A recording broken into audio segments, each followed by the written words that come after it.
25 ଲକ୍ଷ ଟଙ୍କାରେ ଗୋଟିଏ 1000 square ଫୁଟ୍ର 3 bedroom flat ଆପଣମାନଙ୍କୁ ଅସମ୍ଭବ ଲାଗୁଛି, କିନ୍ତୁ ଏହା ସମ୍ଭବ କେମିତି ମୁଁ ଆପଣଙ୍କୁ କହୁଛି। 3 ବା 4ଟି ପଦକ୍ଷେପରେ ଆପଣ କେମିତି କରିପାରିବେ। ପ୍ରଥମ ପଦକ୍ଷେପ, 8 ଜଣ ସାଙ୍ଗ ମିଶି ଗୋଟିଏ ଜମି କିଣନ୍ତୁ। 3000 ସ୍କୋୟାର ଫୁଟ୍ ବା ତାଠୁ ଅଧିକ, ଅତି ଅଧିକ ମୂଲ୍ୟ 80 ଲକ୍ଷ ମଧ୍ୟରେ। ଜଣ ପିଛା ଖର୍ଚ୍ଚ ହେବ 10 ଲକ୍ଷ ଟଙ୍କା। ଦ୍ୱିତୀୟ ପଦକ୍ଷେପ, ଜଣେ ଆର୍କିଟେକ୍ଟକୁ ବିନିଯୋଗ କରନ୍ତୁ। ସେ ପ୍ରଥମେ ଗୋଟିଏ 3 ବେଡ଼ରୁମ୍ ଫ୍ଲାଟ୍ର ପ୍ଲାନ୍ କରିବେ 1000 ସ୍କୋୟାର ଫୁଟ୍ ଭିତରେ। ତାପରେ ପାର୍କିଂ ଏବଂ ତା ଉପରେ 4 ମହଲାର ପ୍ଲାନ୍ କରିବେ।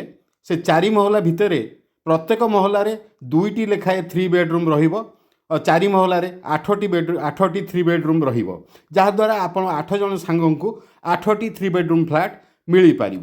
ତୃତୀୟ ପଦକ୍ଷେପ, ଘର ତିଆରି ଆରମ୍ଭ କରନ୍ତୁ।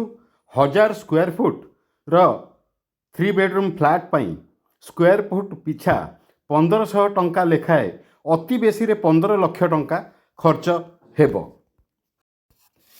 ସର୍ବମୋଟ 25 ଲକ୍ଷ ଟଙ୍କାରେ ଆପଣ ଆପଣଙ୍କର 3 ବେଡ଼ରୁମ୍ ଫ୍ଲାଟ୍ ପାଇପାରିବେ। କେବଳ ଆପଣ 8 ଜଣ ସାଙ୍ଗ ଏକ ହେବାକୁ ପଡ଼ିବ ଆଉ ଆପଣମାନଙ୍କୁ ନିଜେ ଚେଷ୍ଟା କରିବାକୁ ପଡ଼ିବ। ଏହା ଏକଦମ 100% ସମ୍ଭବ। ଧନ୍ୟବାଦ। ଜୟ ଜଗନ୍ନାଥ। ନମସ୍କାର। ଦୟାକରି ମୋର ଚ୍ୟାନେଲକୁ ସବସ୍କ୍ରାଇବ୍ କରନ୍ତୁ ମୋତେ ଉତ୍ସାହିତ କରିବା ପାଇଁ।